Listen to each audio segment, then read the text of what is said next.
J. Cole next, that's cool. Cool. Hey, what is up? Oh, are we good? Yeah, hey, what's up? You are listening to Dosage, broadcasting live from the bustling metropolis of Clinton, New York. I am Davidsin. Across the board from me is... Okay, Tron. Okay, so let's kick it off. We were talking about, Well, I'll save it for my. I'll save it for my roast. okay, that's just fair enough. So. So, Jeremy Adelman, he got a lot of responses, huh? Which the Spectator wanted. Yeah, I mean, that was totally, I don't know. Apparently, Jeremy Adelman, according to people I know, Jeremy Adelman doesn't even believe half the things he writes. Which then makes Jeremy Adelman the biggest masochist I know. By far. Like... He doesn't believe everything that he writes. Like, half of what he writes apparently doesn't believe. So he just... and apparently he goes to the Spectator deliberately with topics that he wants to discuss. Which means he, like, deliberately wants to get people angry. So, in that case, Jeremy Adelman's doing a great job. Cause I guess like, him being a protagonist. Yeah, I mean, antagonist. I kind of want to talk about something. Can I talk about it? It depends. I think it's... Like everything in life, it depends. I think this one's worth talking about. So I'm sitting a Tuesday night with Grace and Mao. And we're just, casually talking, about... And somehow the topic meanders into the SAT. And Mao's talking about how verbal's like his hardest thing.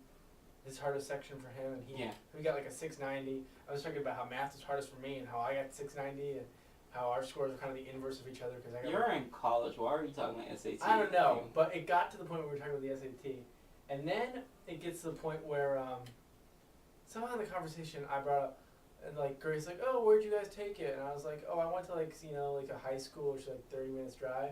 And I was like, I took it in Hong Kong, and I'm like, Mao, where do you live in relation to Hong Kong? He's like, oh, I went on a plane, and we stayed overnight in a hotel, and it was like us and like 2,000 kids, and we all took it. And then he said, oh, and next year, they're going to do it in a stadium in Hong Kong. Wow. With 20,000 people, or something, like 20 or 60,000. Now, anybody want to, like, I'm kind of wondering just this sort of elephant in the room that all Americans kind of feel, but we haven't really talked. We never really say it publicly. Why do you think? Before you say it, why do you think that we don't talk about it? Cause we're scared. That's why. Okay. China. Okay, here's the elephant in the room.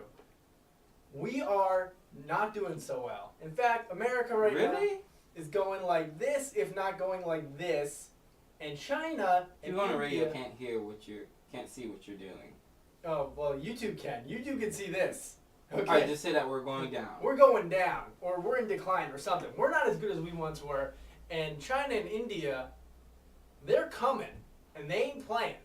China is not playing at all. I mean... I think that's the obvious statement. I mean, like, you gotta think, like, if they have whole stadiums of people... Taking the SAT. They ain't playing. Now, last time Don't you think that, like, if you fit every student, like let's say in Miami, every student who's taking an SAT, they all could fit in the Dolphin Stadium or the American Airlines Arena. They could, but it's just that they just probably in Hong Kong they probably have one site where the students could take the test. Yeah, but I mean. So you have to take that into account. Yeah, but that doesn't really explain for the fact that in terms of general perceptions, I mean, who do you who runs the world? Who really runs the world? The answer Girls? is... No, not girls.